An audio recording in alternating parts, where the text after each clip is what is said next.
Book of Revelation, chapter 19, verse 11. ప్రకటన గ్రంథము 19వ అధ్యాయము 11వ వచనం. I saw heaven standing open, and there before me was a white horse, whose rider is called Faithful and True. With justice he judges and makes a war. మరియు పరలోకము తెరవబడి ఉండుట చూచితిని. అప్పుడు ఇదిగో తెల్లని గుర్రం ఒకటి కనబడెను. దాని మీద కూర్చుండి ఉన్నవాడు నమ్మకమైన వాడును సత్యవంతుడును అను నామము గలవాడు. ఆయన నీతిని బట్టి విమర్శ చేయించు యుద్ధము జరిగించుచున్నాడు. So here the word of God says, John saw the heaven standing open. ఇక్కడ యోహాను పరలోకము తెరవబడి ఉండుట చూచినాడు. So now we can see the wedding feast was taking place in heaven. పరలోకంలో పెళ్లి విందు ఆరంభమైంది.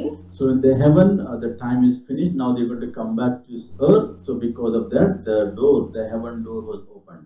వాళ్ళు పరలోకంలో పెండ్లి విందు, గొర్రెపిల్ల పెండ్లి విందు కలిగి ఉంటున్నారు. అయితే ఇప్పుడు భూమి మీదకి వచ్చే సమయం వచ్చింది కాబట్టి పరలోకము తెరవబడి ఉండుట చూస్తా ఉన్నాం. So we have already seen book of Acts chapter 1 verse 9 to 11.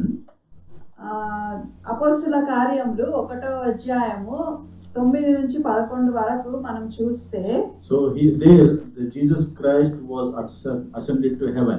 అక్కడ యేసు ప్రభు పరలోకమునకు ఆరోహణం అవటం మనం చూస్తాం. So if you read, it says, when he had spoken these things, while they beheld, he was taken up, and a cloud received him out of their sight.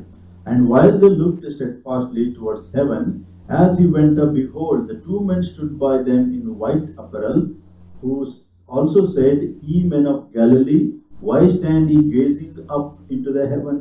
The same Jesus who is taken up from you into heaven shall so come in like manner as he was seen him go into heaven. ఈ మాటలు చెప్పి వారు చూచుచుండగా ఆయన ఆరోహణం ఆయను. అప్పుడు వారి కన్నులకు కనబడకుండా ఒక మేఘము ఆయనను కొనిపోయాను. ఆయన వెళ్ళుచుండగా వారు ఆకాశం వైపు తేరి చూచుచుండిరి. ఇదిగో తెల్లని వస్త్రములు ధరించుకొనిన ఇద్దరు మనుష్యులు వారి యొద్ద నిలిచి, గలిలయ మనుష్యులారా, మీరెందుకు నిలిచి ఆకాశం వైపు చూచుచున్నారు? మీ యొద్ద నుండి పరలోకమునకు చేర్చుకొనబడిన ఈ యేసే ఏ రీతిగా పరలోకమునకు వెళ్ళుట మీరు చూచితిరో ఆ రీతిగానే ఆయన తిరిగి వచ్చినని వారితో చెప్పెను. So this is the reminder for us how the Lord Jesus Christ has ascended to heaven. యేసుక్రీస్తు ప్రభువు ఏ విధంగా పరలోకమునకు ఆరోహణమైనాడో మనకి వచనాలు గుర్తు చేస్తా ఉన్నాయి. After the resurrection, when he ascended, the people have seen him going up to heaven. ఆయన పునరుద్ధానుడైన తర్వాత పరలోకమునకు ఆరోహణమైతూ ఉన్నప్పుడు అక్కడున్న గలిలయ మనుష్యులు ఆయన పైనికి వెళ్ళటం చూస్తా ఉన్నారు. And we can see there was angel also saying that he will come back again and people will see him coming back to earth. అయితే అక్కడ దేవదూతలు కనిపించి, మీరు ఏ విధంగా ఆయన పైకి వెళ్ళడం చూసినారో అదే రీతిగా ఆయన తిరిగి రావటం కూడా జనులందరూ చూస్తారు. So now the Lord Jesus Christ is ascended to heaven. అయితే యేసుక్రీస్తు ప్రభు ఇప్పుడు పరలోకమునకు ఆరోహణమైనారు. So he had been seated at the Father's right hand. ఆయన తండ్రి కుడి పార్శ్వమున కూర్చొని ఉన్నాడు. That's what it says, 1 Peter chapter 3 verse 22. మొదటి పేతురు 3:22లో అది రాసి ఉంది. It says, he who has gone into heaven is at the right hand of God, angels and authorities and powers being made subject unto him. ఆయన పరలోకమునకు వెళ్ళి దూతల మీదను అధికారుల మీదను శక్తుల మీదను అధికారం పొందినవాడే దేవుని కుడి పార్శ్వమున ఉన్నాడు. And same thing you read in Hebrew chapter 8 verse 1 and Hebrew chapter 10 verse 12. Hebrew 8:1, హెబ్రీలకు రాసిన పత్రిక 10:12లో కూడా ఈ వచనాలు ఆ విధంగా రాయబడి ఉన్నాయి. So now the Lord Jesus Christ is seated at the right hand of the Father. ఇప్పుడు యేసుక్రీస్తు ప్రభువు తండ్రి కుడి పార్శ్వమున ఆసీనుడై ఉన్నాడు. And as per the book of Revelation chapter 5, he will come back to establish his kingdom on this earth. ప్రకటన గ్రంథము 5వ అధ్యాయంలో రాయబడినట్టుగా ఆయన మళ్ళీ తిరిగి వస్తాడు. వచ్చినప్పుడు ఆయన భూమి మీద రాజ్యమును స్థిరపరుస్తాడు. So his second coming and the rapture both are not the same event. ఆయన సంఘము తీసుకెళ్ళడానికి వచ్చినప్పుడు సంఘం ఎత్తబడే ఆ సందర్భము మళ్ళీ ఈ 7 ఏండ్ల శ్రమల తర్వాత రావటము ఇవి రెండు ఒకటే కాదు. So church caught up into the air is totally different than Jesus Christ coming second time to this earth to rule and reign. సంఘమును తీసుకుపోవడానికి యేసుప్రభు రావడము అది ఇంకొక సంఘటన. మళ్ళీ 1000 ఏండ్ల పరిపాలన చేయడానికి యేసుప్రభు రావటము అన్నది ఇది ఇంకొక సంఘటన. So at the rapture, when the church caught up in the air, Jesus Christ meet his own in the air. ఆ సంఘం ఎత్తబడినప్పుడు యేసుప్రభు తన సొంత వారిని మధ్యాకాశంలో కలుస్తాడు. But in the second coming of the Lord Jesus Christ, he will come with the church or with his people to this earth. అయితే ఈ రెండవ రాకడలో ఆయన రాజ్యము స్థాపించడానికి వచ్చే ఆ సమయంలో తన వారిని తనతో పాటు పరలోకం నుంచి భూమి మీదకి తీసుకొస్తాడు. And when the church caught up in the air is called rapture, in that time there is no judgment of the wicked. సంఘము ఎత్తబడినప్పుడు దుర్మార్గులకు తీర్పు జరగదు. Only the rewards in heaven for the believers at the Bema judgment. కేవలము ఎత్తబడిన సంఘానికి పరలోకంలో వాళ్ళ క్రియలను బట్టి వాళ్ళకు దేవుడు ప్రతిఫలం ఇస్తూ వాళ్ళకు బహుమానాలు కిరీటాలు ఇచ్చేది చూస్తాం. But in the second coming, the return of the Lord Jesus Christ to this earth, this event will have the all judgment. అయితే యేసు ప్రభువు ఈ భూమి మీదకి 1000 ఏండ్ల పరిపాలన తర్వాత వచ్చినప్పుడు ఆయన దుష్టులకు తీర్పు తీర్చడాన్ని మనం గమనిస్తాం. And for his second coming always preceded by the blackness and the darkened sun. ఈ యేసు ప్రభు రెండవ రాకడకు ముందు భూమి అంధకారమయం అవుతుంది. అంతేకాకుండా సూర్యుడు చంద్రుడు నలుపైనట్టుగా చూస్తాం. Stars will fallen and the smoke will become very lightning and thundering and blinding. The glory of God we can see in heaven. అయితే ఈ శ్రమల కాలము యేసు ప్రభు రాకడ ఈ రెండింటి మధ్యలో సూర్యుడు చంద్రుడు అంధకారం అయిపోయి భూమి మీద నక్షత్రాలు రాలడము, అంతేకాకుండా పరలోకమందు ఉరుములు మెరుపులు ధ్వనులు వెలుతురు ఇవన్నీ మనం చూస్తాం. So all these things will not take place during the rapture of the church or the church caught up in the air. అయితే సంఘం ఎత్తబడినప్పుడు ఈ ఉరుములు మెరుపులు ధ్వనులు లేకపోతే భూకంపాలు సూర్యుడు చంద్రుడు నలుపు అవటం ఇవన్నీ అట్లాంటివి జరగవు. So most of the people will confuse and make same event as rapture and second coming.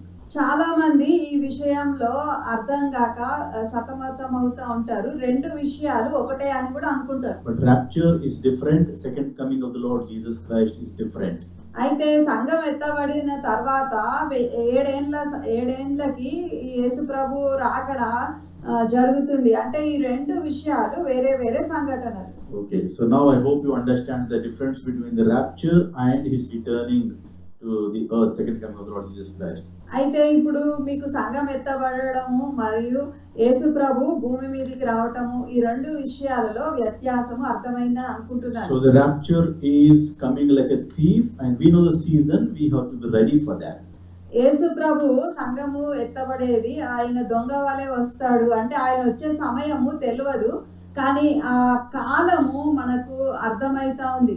But in second coming of the Lord Jesus Christ, the whole earth will see and there will be a rejoicing in heaven and coming with the glory. అయితే యేసు ప్రభు భూమి మీదకి వచ్చే ఆ రెండవ రాకడలో భూమి అంతా ఆయనను భూజనులందరూ ఆయనను చూస్తారు. పరలోకమందు ఆనందము సంతోషము ఉత్సవము జరుగుతుంది. So the marriage feast of the Lamb started in heaven, it is continuing and it will continue until the 1000 years of reign on this earth. గొర్రెపిల్ల వివాహోత్సవము పరలోకంలో ఆరంభమైంది. అది 1000 ఏండ్ల పరిపాలన అంతా కూడా ఆ ఉత్సవం జరుగుతూ ఉంటది. దాని తర్వాత వరకు జరుగుతూ ఉంటది. So now the marriage feast of the Lamb is completely finished in the heaven and the heaven is opened so that the Lord Jesus Christ and his people will come down this earth. అయితే ఇప్పుడు పరలోకంలో జరగాల్సిన విందు జరిగిపోయింది. ఇప్పుడు భూమి మీదకి వచ్చే సమయం వచ్చింది కాబట్టి పరలోక పరివారంతో యేసు ప్రభు భూమి మీదకి వస్తా ఉన్నాడు. That is why John saw heaven standing open. అందుకే ఇక్కడ యోహాను 11వ వచనంలో పరలోకము తెరవబడి ఉండుట చూచి తిని అని చెప్తా ఉన్నాడు. And before me was a white horse whose rider is called the Faithful and True. ఈ తెల్లని గుర్రం ఒకటి కనబడెను, దాని మీద కూర్చుండి ఉన్నవాడు నమ్మకమైన వాడును సత్యవంతుడు అను నామము గలవాడు.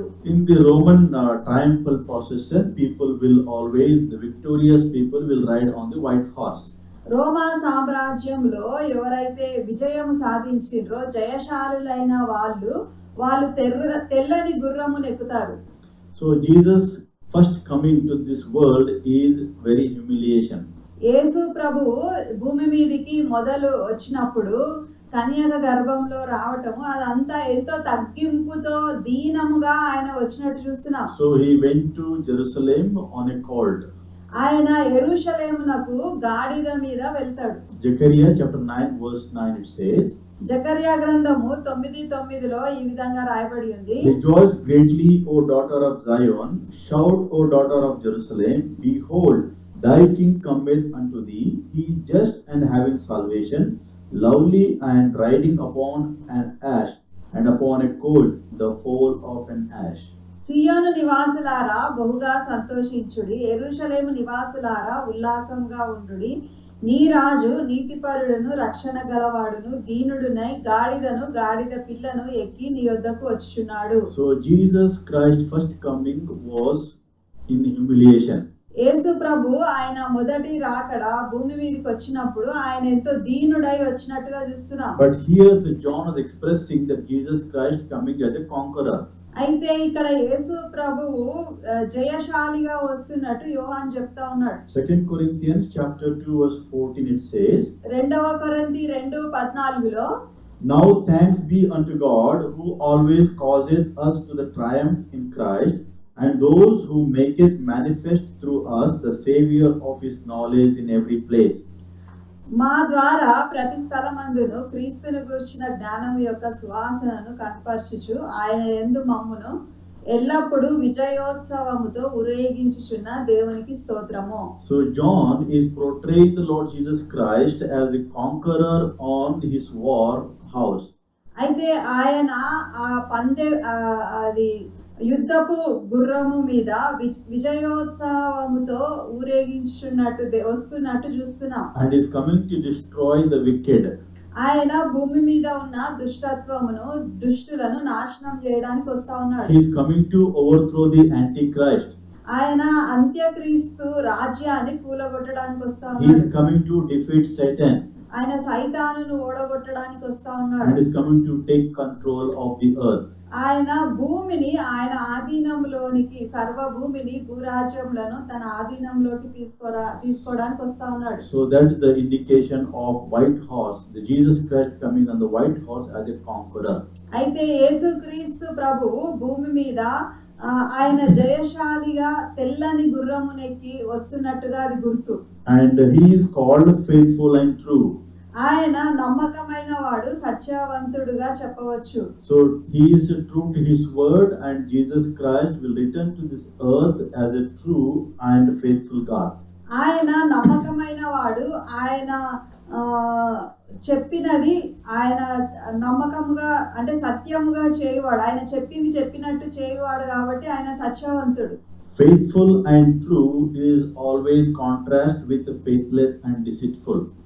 అంటే నమ్మకం లేని వారు, సత్యము చెప్పని వాళ్ళు మోసగాళ్ళుగా మనం గుర్తిస్తాం. So this is deceitful and faithless talks about the Babylon, and the Lord Jesus Christ is coming as a true and faithful. అయితే బబులోను నమ్మకము లేని పట్టణము, నమ్మశక్యము కాని పట్టణము, అది దొంగలకు నివాస స్థలము. కానీ మన దేవుడు ఆయన నమ్మకమైన వాడు, ఆయన సత్యవంతుడు. So here it says, with justice he judges and makes war. ఆయన నీతితో రాజ్యము, నీతిని బట్టి విమర్శ చేయించు యుద్ధము జరిగించుచున్నాడు. So 2600 years ago this insight was given, and this is the very last day of the tribulation. అయితే ఇది 2000 సంవత్సరాల కంటే పూర్వము ఈ విషయము చెప్పబడింది. అయితే ఇది మహాశ్రమల కాలంలో చివరి దినం అయి ఉంటున్నది. And we have seen in book of Revelation chapter 6 verse 12 to 14 and chapter 11 verse 3.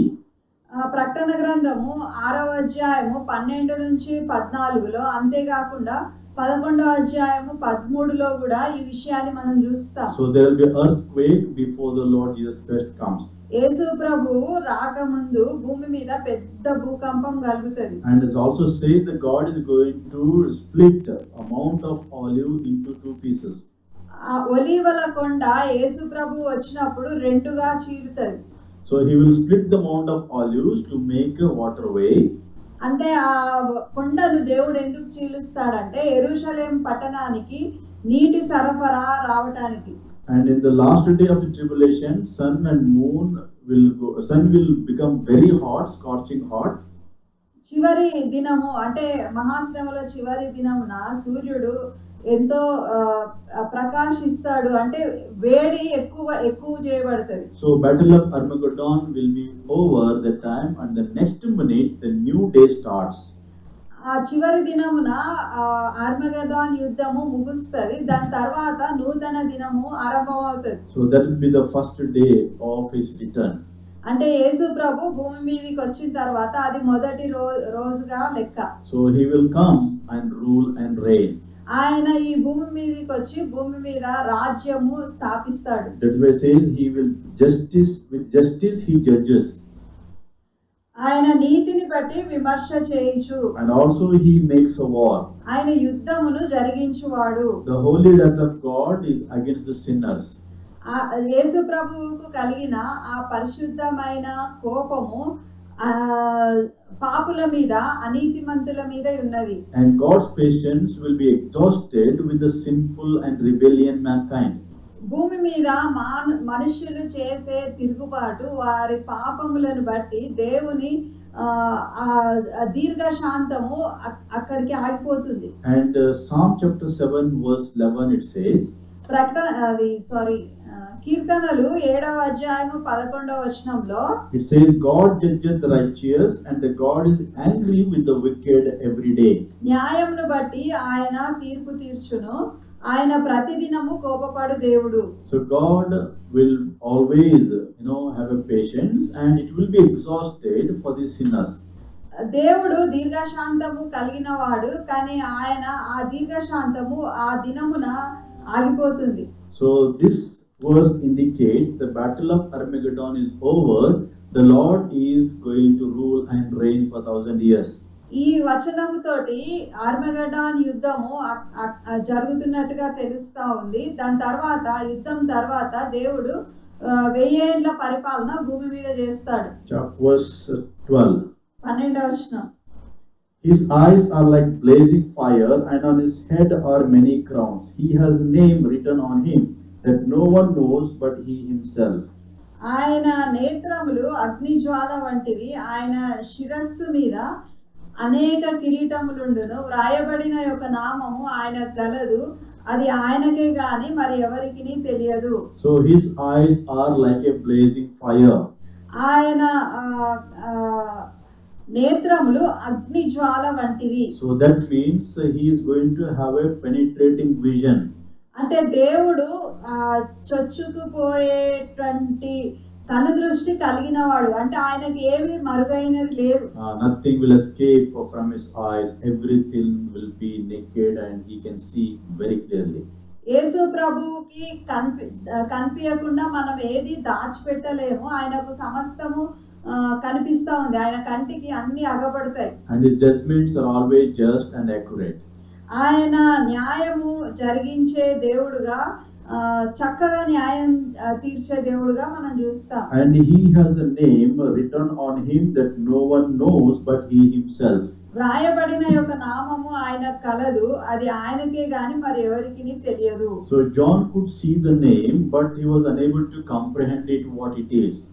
యోహాను ఆ నామమును చూడగలిగినాడు గాని ఆ నామం ఏందన్నది అర్థం చేసుకోలేకపోయినాడు. 2 Corinthians chapter 12 verse 4. 2వ కొరింథీ 12:4లో it says how he was caught up into paradise and heard unspeakable words which is not lawful for a man to utter. అతడు శరీరముతో కొనిపోబడెనో శరీరం లేక కొనిపోబడెనో నేను ఎరుగను, అది దేవునికే తెలియను. So we as a human being is unable to grasp the more things of God. మనము శరీరము కలిగిన వారము, మనం మానవులము కాబట్టి మనం దేవుని విషయాలను అన్ని అర్థం చేసుకోలేం. So there are unfathomable mysteries in the Godhead. అంటే దేవుని రాజ్యములో దేవుని గురించిన మనకు అర్థం కాని, మన గ్రహింపు చాలని విషయాలు చాలా ఉన్నాయి. So even the glorified saints will not be able to understand the mysteries and understand the comprehensible. He is unable to comprehend its meaning. ఇక్కడ మహిమలో ఉన్న ఈ యోహాను అంటే దేవుని మహిమా శరీరములు ధరించిన ఆ పరిశుద్ధులే దేవుని విషయాలు వాళ్ళు అర్థం చేసుకోలేకపోతున్నారు, వాళ్ళు చూసినా గ్రహించలేకపోతున్నారని ఇక్కడ అర్థమైతా ఉంది. So he said he saw the name written but he doesn't know what it is. ఆయన ఆ పేరును చూచినాడట, ఒక నామము ఆయనకు కలదు, అది ఆయనకే గాని మరి ఎవరికి తెలియదు, అంటే నాకు అర్థం కాలేదు అన్నట్టు. But although the Jesus is called the faithful and true, ఇక్కడ ఆయన నమ్మకమైన వాడు, సత్యవంతుడు అన్న నామం ఆయనకు ఉంది అని అది మాత్రం చెప్పగలిగిండు. and here his name is the word of God.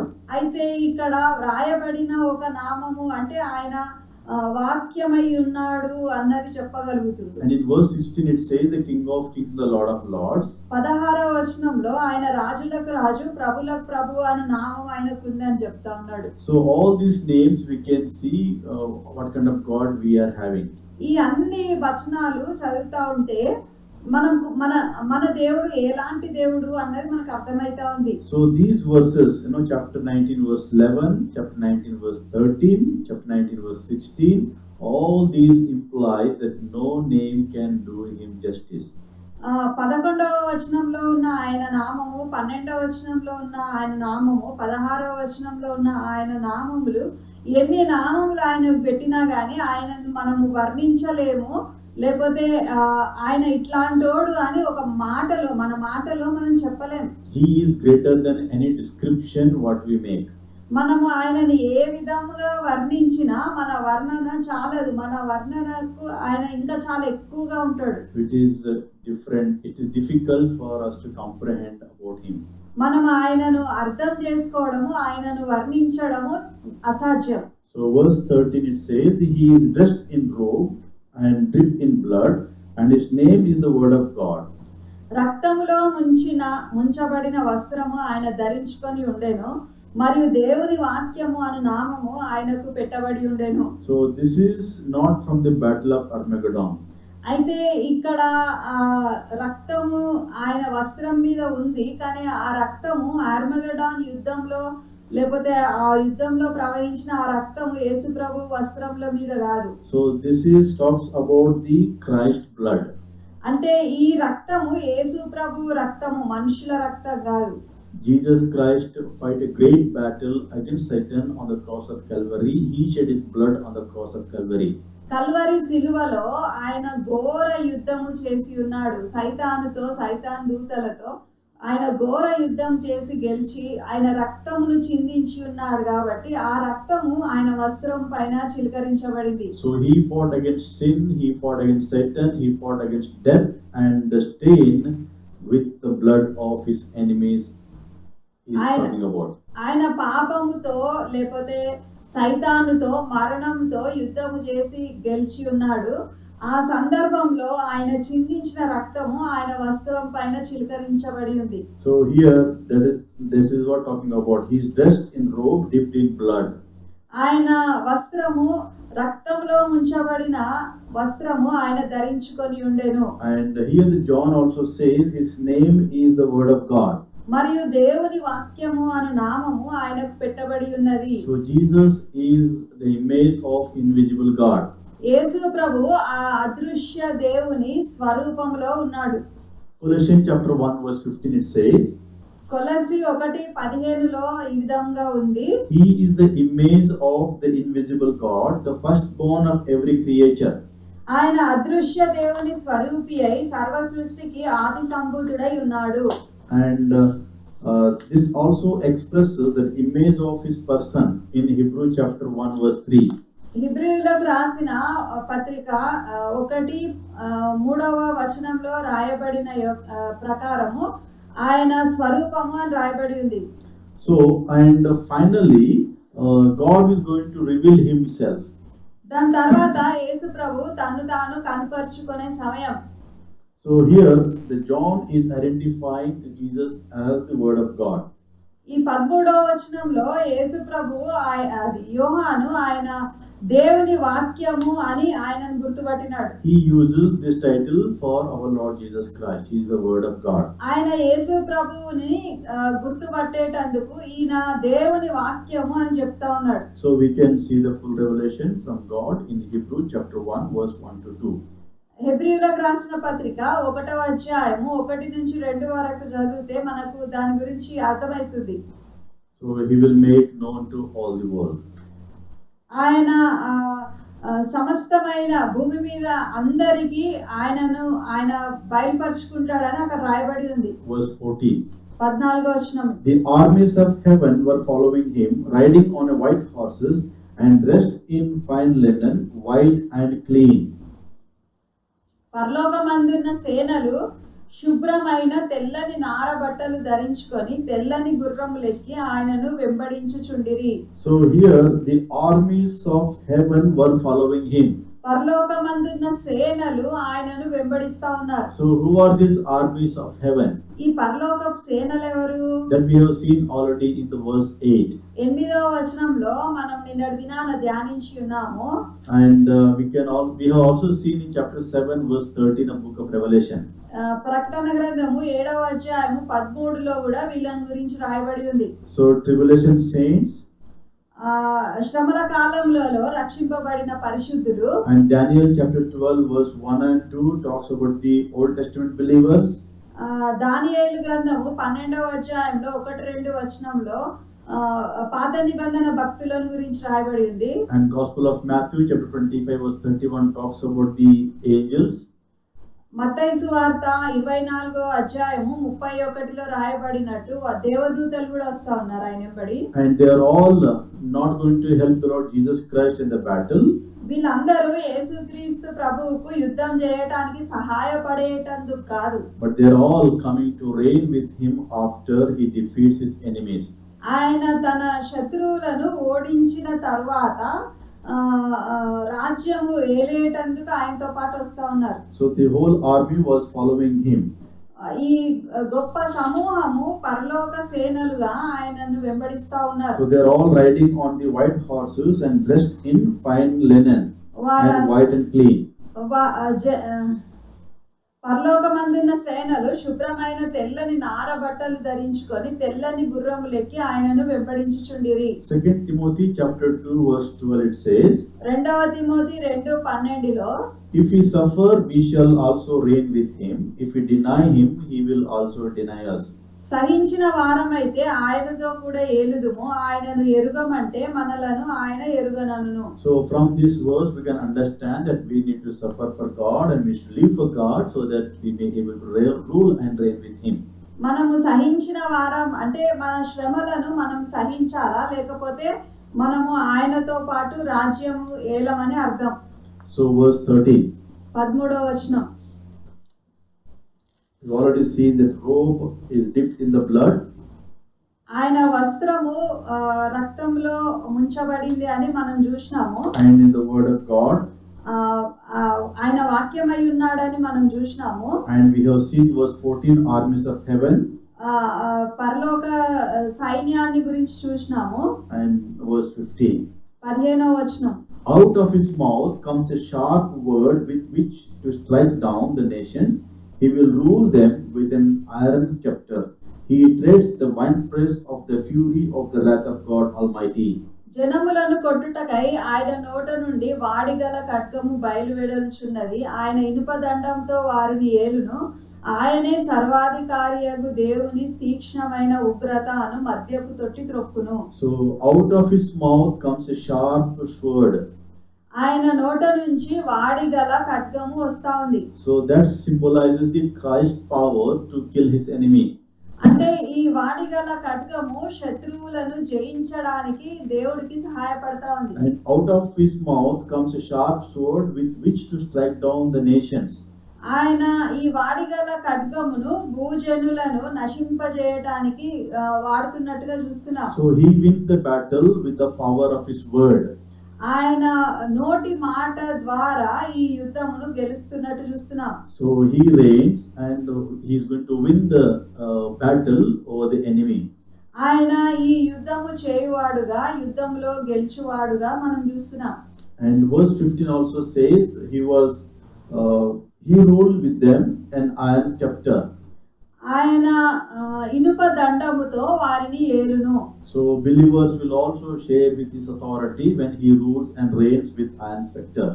ఆయన ఈ ఇనుప దండముతో ఏలుతున్నప్పుడు విశ్వాసులు ఆయనతో పాటు ఏలేవారుగా ఉంటున్నారు. And he treads the winepress of the fury of the wrath of God Almighty. దేవుని తీక్ష్ణమైన ఉగ్రతను మద్యపు తొట్టి త్రొక్కును. So this winepress always indicates the wrath of God. ఈ మద్యపు తొట్టి అంటే దేవుని ఉగ్రత అనే అర్థం. So God's anger and God's judgment against the sin. దేవుని ఉగ్రత లేకపోతే దేవుని తీర్పులు పాపము పైన ఆయన చేసే తీర్పు అనే అర్థం. So God's wrath is always exist along with his mercy. దేవుడు ఉగ్రత తీసుకొని వచ్చినప్పుడు దానికి తోడు కనికరమును కూడా కలిగిన దేవుడుగా మనం చూస్తాం. So there must be preaching, there must be balance between the preaching and teaching about God's grace and with his anger against sin. మనము దేవుని కృపను గురించి మాట్లాడేటప్పుడు దేవుడు కోపగించేవాడు, ఆయన ఉగ్రత చూపించేవాడు అని మనము రెండు విషయాలు మనం చెప్తూ ఉండాలి. But we always talks about God's love and God's mercy, but we rarely speak about the God's anger. మనము దేవుని తీర్పుల గురించి దేవుని కృపను గురించి ఎక్కువగా మాట్లాడి దేవుని కోపం గురించి అసలు చెప్పకుండా ఉంటే మంచిది కాదు. So we have to balance our preaching from right now to talk about the God's anger and also with the God's mercy. మనము దేవుని కోపముల గురించి మాట్లాడినప్పుడు దేవుడు కనికరించేవాడు అని కూడా చెప్పాలి. So we need to understand that the predominant is the God's anger. మనము దేవుని కోపమును గురించి దేవుడు ఉగ్రత తీసుకొచ్చేవాడు అన్న విషయాన్ని మనం ఎక్కువగా చెప్పాలి. So those who refuse to God and those who reject God, they will have to face the God's anger. ఎవరైతే దేవుని తృణీకరిస్తారో దేవుని లెక్క చేయరో వాళ్ళు దేవుని ఉగ్రతలో పాల్గొందుతారు. So out of his mouth the word of God strikes down the nations. ఆయన నోట నుండి వచ్చిన ఆ వాడిగల ఖడ్గము అంటే దేవుని వాక్యము భూజనులను నశింపజేస్తా ఉంది. Verse 16. 16వ వచనం. On his robe and on his thigh he has this name written, King of Kings and the Lord of Lords. రాజులకు రాజును ప్రభువులకు ప్రభువును అను నామము ఆయన వస్త్రము మీదను తొడ మీదను రాయబడి ఉన్నది. So on his thigh, అంటే ఆయన తొడ మీద, on his robe. ఆయన వస్త్రము మీద. So this talks about the sovereignty of God. దేవుడి సార్వభౌమ అధికారాన్ని ఈ రెండు విషయాలు రెండు చోట్ల రాయబడిన ఆయన నామము చెప్పబడతా ఉంది. So he is absolutely sovereign over the humankind. ఆయన సంపూర్ణముగా భూమి మీద సార్వభౌమ అధికారము కలిగి ఉంటున్నాడు. So over all the humans he is going to rule and reign. ఆయన భూమిని అంతటిని మానవులను ఆయన ఏలేవాడుగా ఉంటున్నాడు. So most of the world is worshipping the beast and antichrist. ఆ కాలంలో భూజనులు చాలా మట్టుకు మృగమును అంత్యక్రీస్తును ఆరాధించే వాళ్ళుగా ఉన్నారు. Then suddenly out of heaven the Jesus Christ comes on the white horse. అయితే ఆ సమయంలో ఉన్నట్టుండి యేసుక్రీస్తు ప్రభు తెల్లని గుర్రము మీద ఆకాశము నుండి పరలోకం నుండి రావడం చూస్తారు. He comes with his army of the angels and the armies from heaven. ఆయన పరలోకపు సేనలతో ఆయన సంఘముతో దూతలతో పరిశుద్ధులతో కలిసి వస్తా ఉన్నాడు. So his entrance to this earth signals that the end of the false power is finished. ఆయన ఎప్పుడైతే పరలోకం నుంచి భూలోకంలోకి వస్తున్నాడో అప్పుడు ఈ భూమి మీద ఈ దుష్టుని రాజ్యము సమాప్తమైనదని అర్థం. So he is going to be the King of Kings and the Lord of Lords. ఆయన రాజులకు రాజు ప్రభువులకు ప్రభువునై ఉన్నాడు. Verse 17. 17వ వచనం.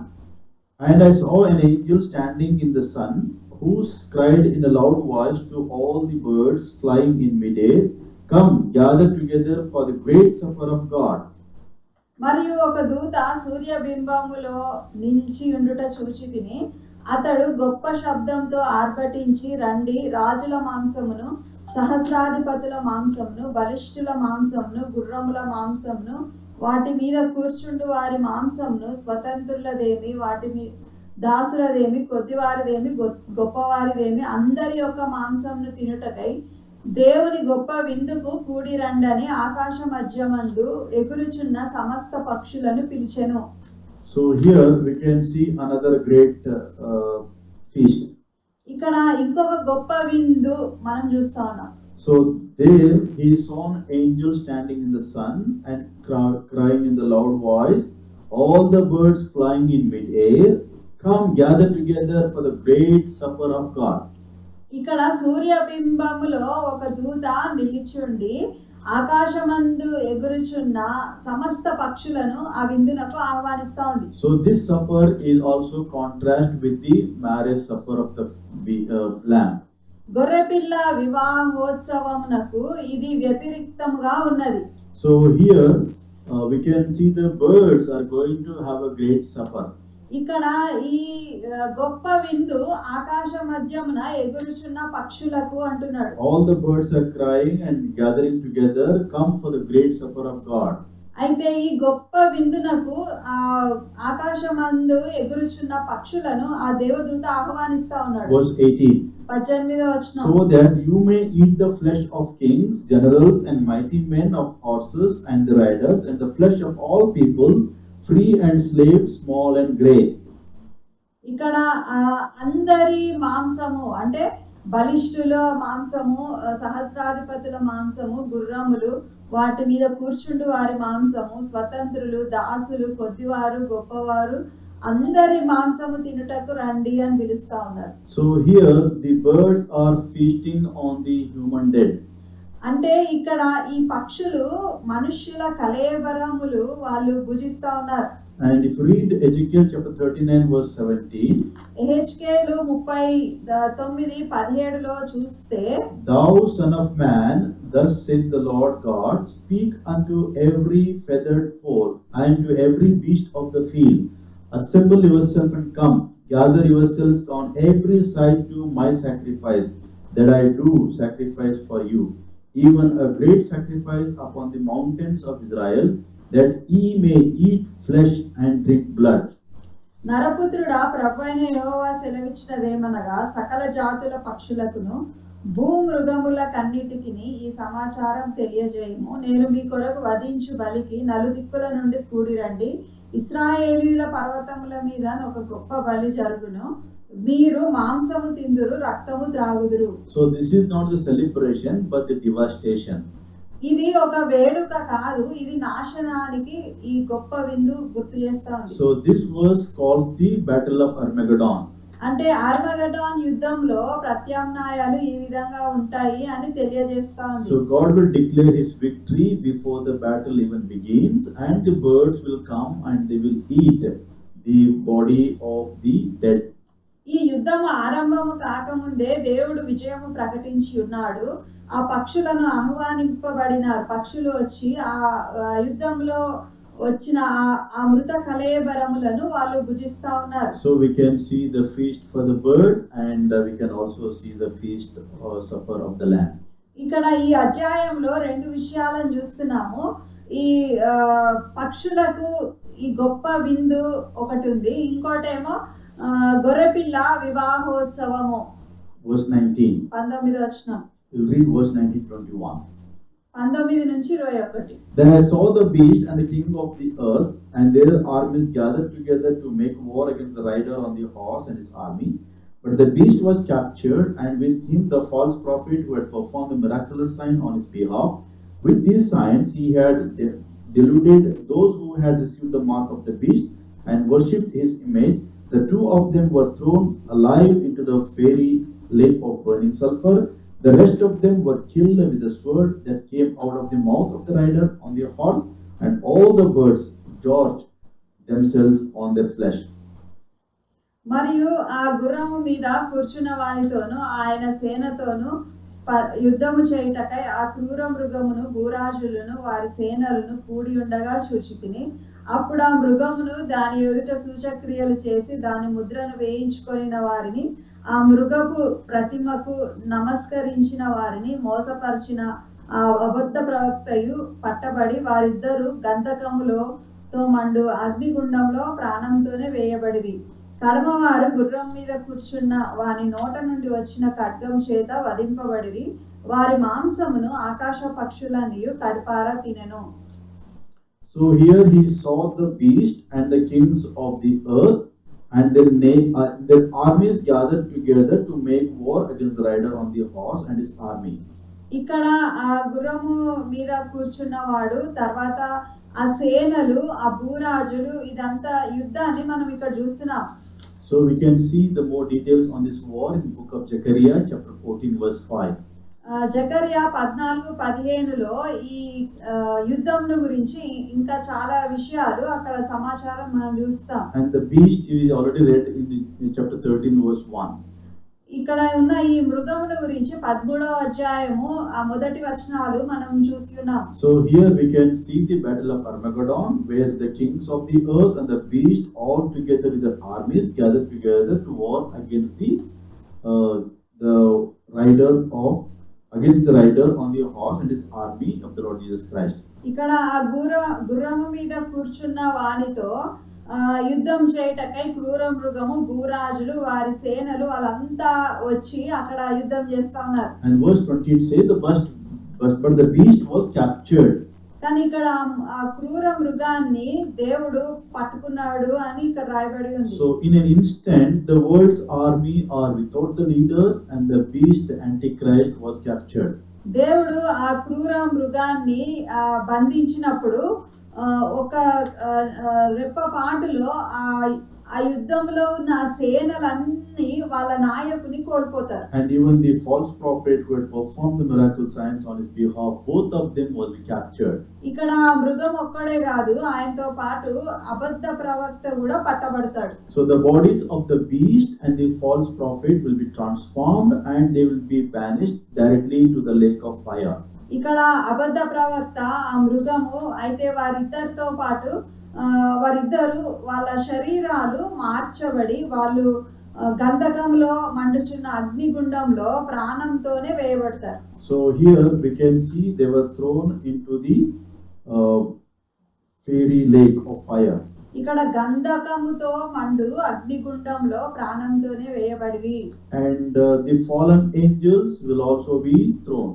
అయితే వాళ్ళతో పాటు ఎవరైతే దేవదూతలు సైతాను పక్షంగా చేరి ఉన్నారో సైతాను దూతలు కూడా అగ్నిగుండంలో వేయబడతారు. The fiery lake is the final hell, where the place of eternal punishment for all the rebellion people and the Satan.